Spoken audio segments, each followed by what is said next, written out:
자식 때문에 울어본 적 있으십니까? 그리고 그 사실을 아무에게도 말하지 못한 채 혼자 삼켜본 적은요? 놀랍게도 많은 부모들이 인생에서 가장 깊이 상처받는 순간은 가난도 병도 아닌 자식에게서 밀려나는 순간이라고 말합니다. 그런데 더 아이러니한 건 그 사실을 인정하는 순간조차 스스로를 나쁜 부모라고 느낀다는 것입니다. 왜일까요? 왜 부모는 아파도 아프다고 말하지 못할까요? 그리고 우리는 그 고통을 어떻게 이해해야 할까요? 오늘 이 이야기를 끝까지 듣지 않으면 당신은 평생 자신의 감정을 오해한 채 살아갈지도 모릅니다. 왜냐하면 부모의 마음은 생각보다 훨씬 더 복잡하고 훨씬 더 외롭기 때문입니다. 부모는 강해야 한다고 배워왔습니다. 무너지면 안 되는 존재, 언제나 버텨야 하는 존재로 살아왔습니다. 하지만 사실은 부모도 한 사람의 인간입니다. 누군가의 자식이었고 누군가에게 기대고 싶었던 존재였습니다. 그런데 어느 순간부터 그들은 부모라는 이름 속에 갇혀 자신의 감정을 뒤로 미루기 시작합니다. 서운해도 웃고 외로워도 괜찮은 척하고 상처받아도 말하지 않습니다. 왜냐하면 그 감정을 꺼내는 순간 자신이 무너질 것 같기 때문입니다. 그런데 정말 괜찮은 걸까요? 그렇게 계속 참고 살아도 되는 걸까요? 아니면 이미 조용히 무너지고 있는 걸까요?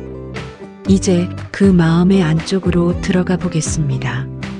당신이 미처 몰랐던 부모의 진짜 이야기가 시작됩니다.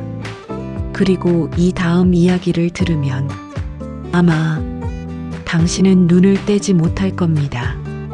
어느 날 한 어머니가 있었습니다. 평생을 자식을 위해 살았습니다. 좋은 옷 한 벌 사입지 못하고 먹고 싶은 것도 참고 자식 학원비를 위해 밤늦게까지 일을 했습니다. 그런데 어느 날 아들이 이렇게 말합니다. 엄마는 왜 이렇게 내 인생에 간섭해? 그 한마디는 칼처럼 꽂혔습니다. 어머니는 아무 말도 하지 못했습니다. 말을 하면 눈물이 쏟아질 것 같았기 때문입니다. 집으로 돌아와 조용히 앉아 있는데 문득 이런 생각이 듭니다. 내가 뭘 그렇게 잘못했을까? 그녀는 그날 밤 처음으로 깨닫습니다. 자식을 위해 살았던 시간이 자식에게는 부담이었을 수도 있다는 사실을요. 그날 이후 어머니는 변하기 시작합니다. 말을 줄이고 간섭을 줄이고 조용히 뒤로 물러섭니다. 그런데 이상하게도 마음은 더 아파집니다. 왜일까요? 기대를 내려놓으면 편해져야 하는데 왜 더 허전해질까요? 그 이유는 단 하나입니다. 기대를 내려놓은 것이 아니라 사랑을 숨기기 시작했기 때문입니다. 독일 철학자 아르투어 쇼펜하우어는 말했습니다. 사랑은 고통을 동반한다. 아르투어 쇼펜하우어가 말한 사랑은 고통을 동반한다. 는 문장은 어떤 분들에게는 너무 냉정하게 들릴 수 있습니다. 사랑이 왜 고통이야? 좋아서 하는 게 사랑 아닌가? 이렇게 생각하실 수 있습니다. 그런데 시니어의 삶을 돌아보면 이 말은 오히려 너무나 현실적인 이야기입니다. 조금만 천천히 풀어보겠습니다. 사랑이란 결국 내 마음이 상대에게 가 있는 상태입니다. 내 마음이 가 있다는 건 그 사람이 잘 되길 바라고 행복하길 바라고 건강하길 바란다는 뜻입니다. 문제는 여기서 시작됩니다. 내 마음이 간 만큼 걱정도 같이 따라온다는 것입니다. 자식이 늦게 들어오면 괜히 마음이 불안해지고 연락이 없으면 혹시 무슨 일 있나 싶고 아프다고 하면 내가 대신 아프고 싶은 마음이 듭니다. 이게 바로 사랑이 고통을 동반하는 이유입니다. 사랑이 클수록 걱정도 서운함도 그리움도 함께 커지기 때문입니다. 그래서 어떤 부모님들은 이렇게 말씀하십니다.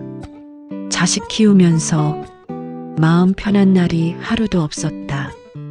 그 말 속에는 힘듦이 아니라 사랑의 크기가 담겨 있습니다. 또 이런 경우도 있습니다. 자식이 잘 되길 바라는 마음에 도와주고 챙겨주고 기다려줬는데 어느 순간 그 마음이 돌아오지 않는 것처럼 느껴질 때 큰 상처가 됩니다. 나는 이렇게까지 했는데 이 생각이 들 때 사랑은 기쁨이 아니라 아픔으로 느껴집니다. 하지만 여기서 중요한 것은 쇼펜하우어가 사랑을 부정한 것이 아니라는 점입니다. 그는 오히려 사랑의 본질을 이야기한 것입니다. 사랑은 원래 기쁨과 고통이 함께 있는 감정이라는 것. 이걸 이해하면 마음이 조금 달라집니다. 내가 왜 이렇게 힘들까가 아니라 내가 그만큼 사랑하고 있구나. 이렇게 바라볼 수 있게 됩니다. 그러면 고통이 조금 덜 억울해집니다. 여기서 시니어 분들이 꼭 기억하셔야 할 것이 하나 있습니다. 사랑 때문에 아픈 것은 잘못된 것이 아니라 아주 자연스러운 일이라는 것입니다.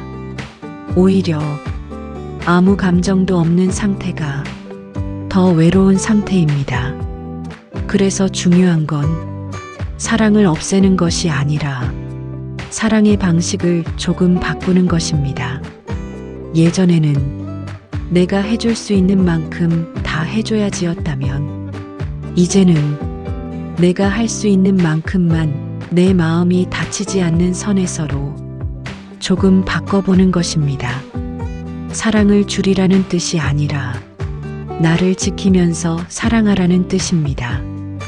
이렇게 하면 사랑은 여전히 따뜻하게 남고 고통은 훨씬 줄어듭니다.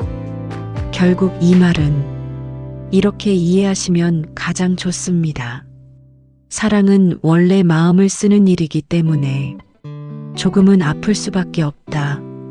하지만 그 아픔은 내가 잘못해서가 아니라 그만큼 소중하게 여기고 있다는 증거다. 이렇게 받아들이는 순간 사랑이 주는 고통은 조금 덜 무겁게 느껴질 것입니다. 하지만 그 고통은 우리가 사랑하고 있다는 증거이기도 합니다. 그렇다면 이 사랑은 어디로 가야 할까요? 이 질문의 답은 다음 이야기에서 조금 더 분명해집니다.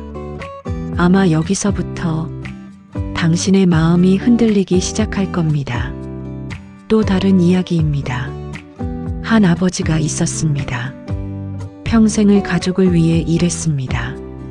퇴직 후 처음으로 집에 있는 시간이 길어졌습니다. 그런데 이상하게도 집이 편하지 않습니다. 아무도 자신을 찾지 않습니다. 어느 날 딸이 말합니다. 아빠, 이제 좀 쉬세요. 그 말은 분명 따뜻한 말이었지만 아버지에게는 이렇게 들립니다. 이제 아빠는 필요 없어. 그날 이후 아버지는 점점 조용해집니다. 말수가 줄고 웃음이 사라지고 식탁에서도 눈치를 봅니다. 그런데도 가족은 그 변화를 알아채지 못합니다. 왜냐하면 그는 여전히 괜찮은 척을 하고 있기 때문입니다. 이 상황에서 중요한 건 말이 아니라 그 말을 받아들이는 마음입니다. 심리학자 칼 융은 말했습니다. 우리는 있는 그대로 보지 않는다. 우리는 우리가 어떤 사람인지에 따라 본다. 이 말은 아주 쉽게 풀면 세상은 똑같은데 사람마다 다르게 느끼고 다르게 받아들인다는 뜻입니다. 예를 들어 자식이 이렇게 말합니다. 요즘 좀 바빠요. 이 말은 사실 그대로 보면 그냥 바쁘다는 뜻입니다. 그런데 어떤 부모님은 이렇게 느낍니다. 아, 힘들겠구나.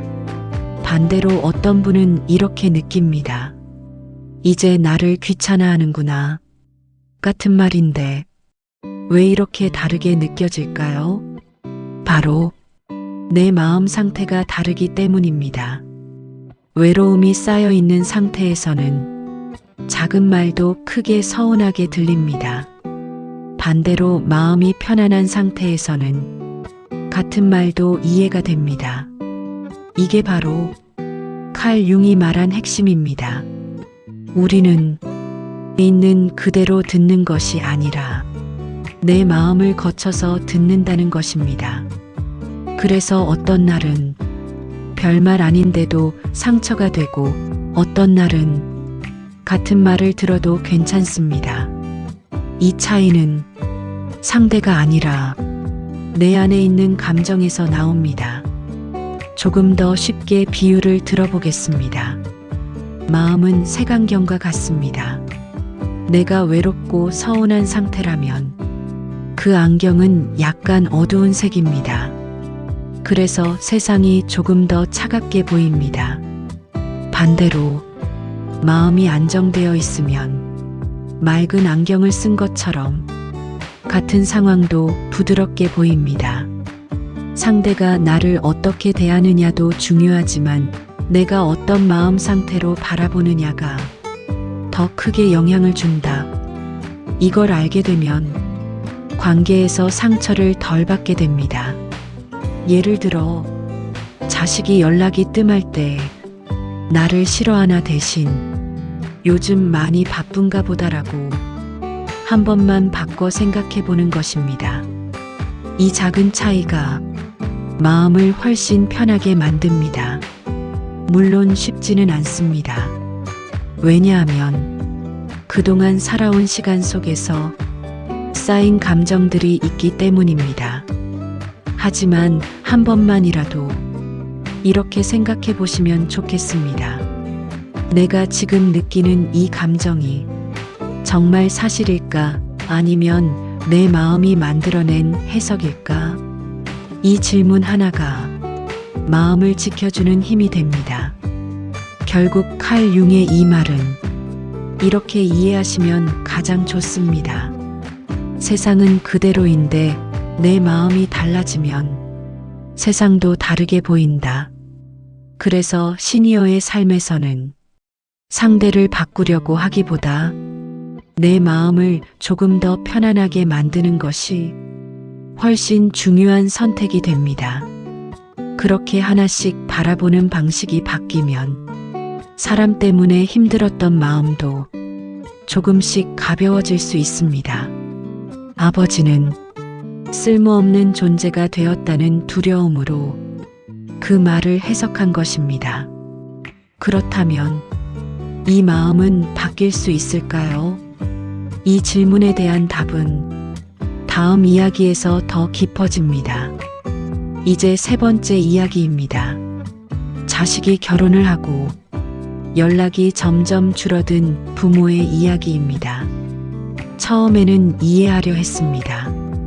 살기 바쁘니까 그렇겠지. 하지만 어느 날 SNS 속 웃고 있는 자식을 보며 마음이 무너집니다. 나랑은 그렇게 바쁘다더니. 그날 이후 부모는 먼저 연락하지 않습니다. 기다립니다. 하지만 연락은 오지 않습니다. 그 기다림은 점점 외로움을 넘어 버려졌다는 감정으로 변합니다. 그리고 그 순간 사랑은 서서히 서운함으로 바뀌기 시작합니다. 타인은 지옥이다 라고 프랑스 철학자 장폴 사르트르는 말했습니다. 처음 들으면 굉장히 차갑고 심지어 인간관계를 포기하라는 말처럼 느껴질 수 있습니다. 하지만 이 말은 이렇게도 해석할 수 있습니다. 하지만 이 말의 진짜 뜻은 사람은 서로에게 고통을 줄 수밖에 없는 존재다라는 의미에 가깝습니다. 특히 시니어의 입장에서 보면 이 말은 더 깊게 와닿습니다. 왜냐하면 나이가 들수록 사람에게서 받은 상처가 쌓여 있기 때문입니다. 자식에게 서운했던 기억, 배우자와의 갈등, 친구와 멀어진 순간들까지. 그래서 어떤 분들은 이렇게 말합니다. 이제 사람 만나는 게 힘들다. 그렇다면 이 말을 어떻게 받아들이고 살아야 할까요? 핵심은 단 하나입니다. 타인은 지옥일 수 있지만 그렇다고 해서 관계를 끊으라는 뜻은 아니다. 오히려 반대로 사르트르는 이런 메시지를 던지고 있습니다. 타인 때문에 힘든 이유를 이해하면 그 관계에 덜 상처받을 수 있다. 조금 더 쉽게 풀어보겠습니다. 사람은 누구나 자기 기준으로 세상을 봅니다. 자식은 자식의 입장에서, 부모는 부모의 입장에서 서로를 바라봅니다. 그래서 같은 말도 다르게 들립니다. 예를 들어, 자식은 바빠서 못 가요라고 말했는데 부모는 나를 안 보겠다는 거구나 라고 느낍니다. 바로 이 지점에서 타인은 지옥이 시작됩니다. 상대의 말이 아니라 그 말을 해석하는 내 마음이 나를 더 괴롭게 만드는 것입니다.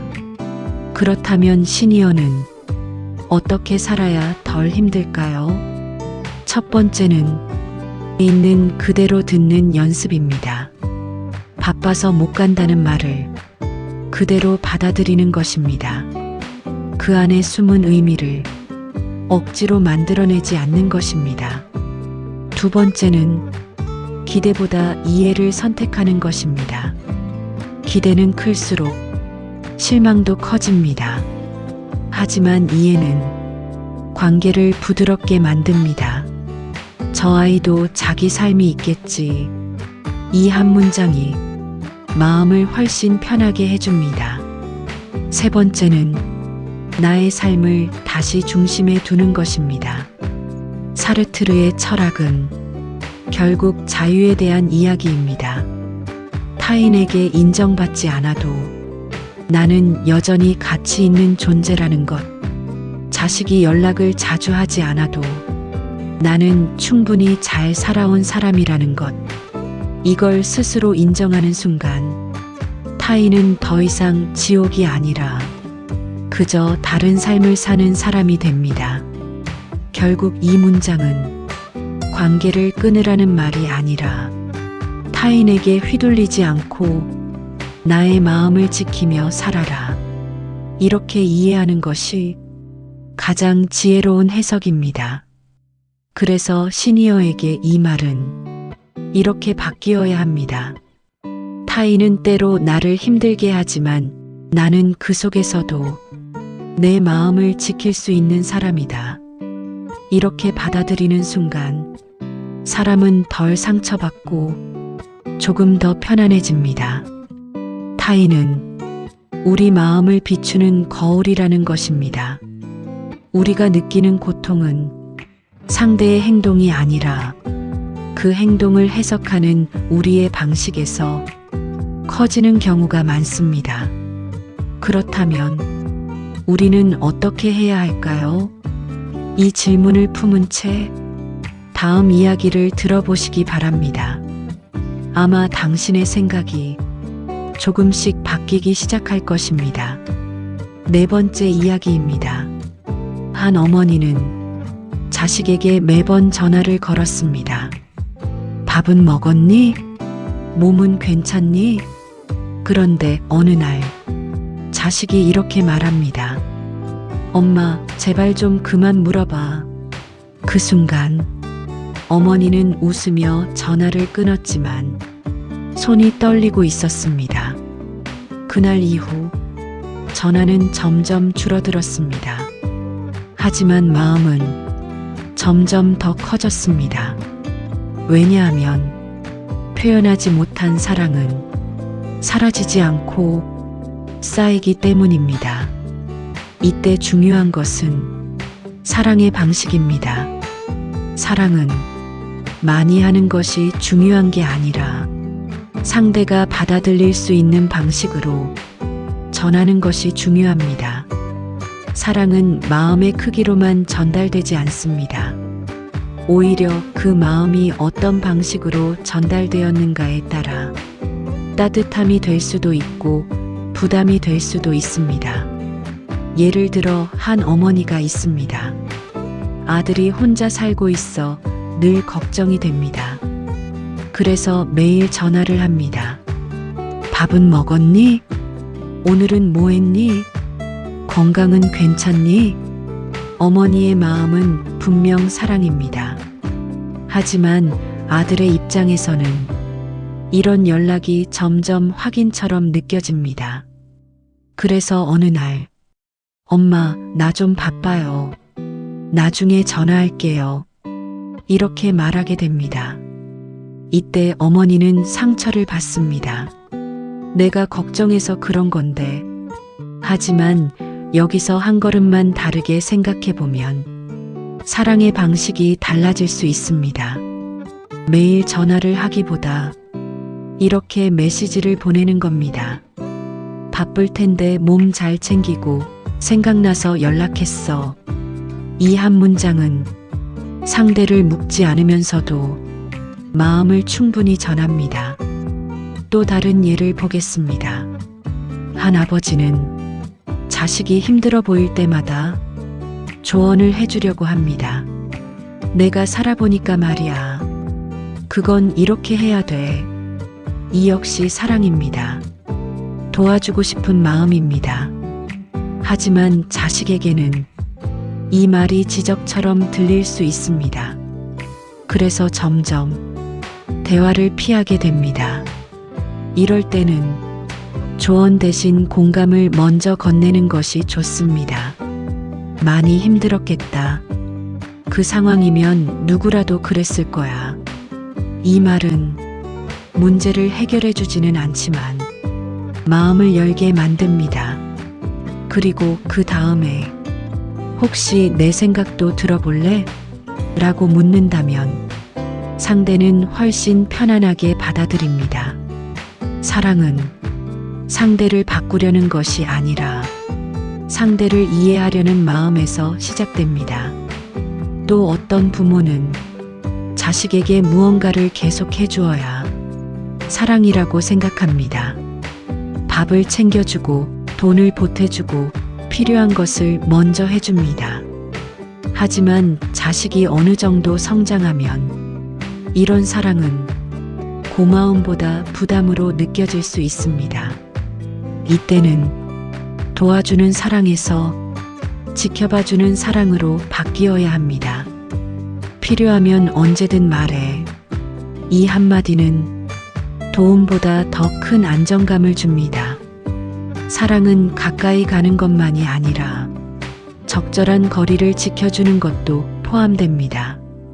결국 중요한 것은 내 방식이 아니라 상대가 편안한 방식입니다. 나는 최선을 다했지만 상대가 힘들다면 그 사랑은 전달되지 않은 것입니다. 반대로 작은 표현이라도 상대가 편안하게 느낀다면 그것이 바로 현명한 사랑입니다. 사랑은 크기가 아니라 방향입니다. 그리고 그 방향이 상대의 마음을 향해 있을 때 비로소 사랑은 상처가 아니라 위로가 됩니다. 이걸 모르면 사랑은 쉽게 부담이 됩니다. 그리고 그 부담은 거리를 만들게 됩니다. 그렇다면 사랑은 어떻게 전해야 할까요? 그 답은 조금 뒤에 나옵니다.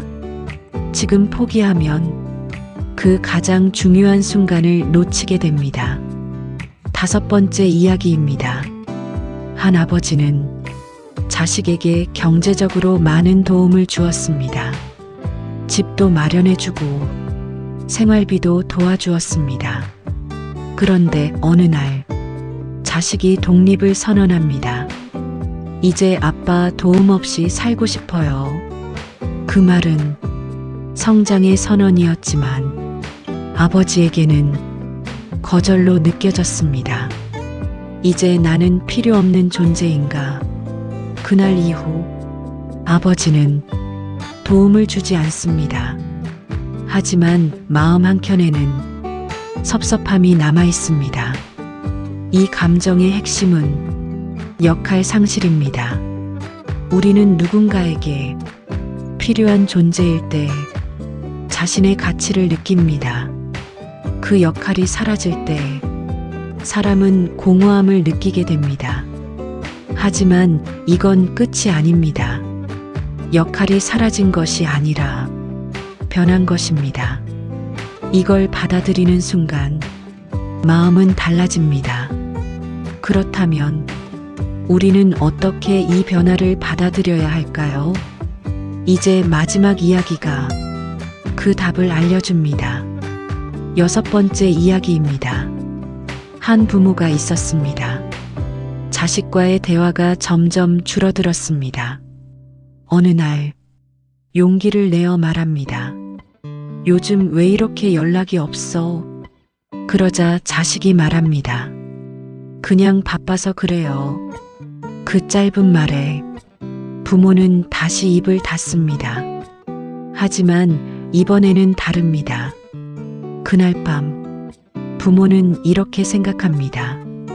이 아이도 자기 삶을 사느라 바쁘겠지. 그리고 다음 날 이렇게 메시지를 보냅니다. 바쁠 텐데 건강 잘 챙기고 시간 날 때 얼굴 한번 보자. 그 변화는 아주 작았지만 결과는 달랐습니다. 며칠 뒤 자식에게서 먼저 연락이 옵니다. 이 차이는 무엇일까요? 바로 기대가 아닌 존재로 다가갔기 때문입니다. 기대는 압박이 되고 존재는 위로가 됩니다. 부모도 아픕니다. 하지만 그 아픔은 사라져야 할 감정이 아니라 이해받아야 할 감정입니다. 그리고 그 감정을 이해하는 순간 우리는 깨닫게 됩니다. 사랑은 붙잡는 것이 아니라 흐르게 하는 것이라는 것을요. 혹시 지금 당신도 상처받고 외롭다면 이렇게 스스로에게 말해보세요. 나는 충분히 사랑해왔고 지금도 충분히 소중한 사람이다. 그 한마디가 당신의 마음을 조금은 덜 아프게 해줄 것입니다. 다음 이야기도 늘 제가 당신과 함께 하겠습니다.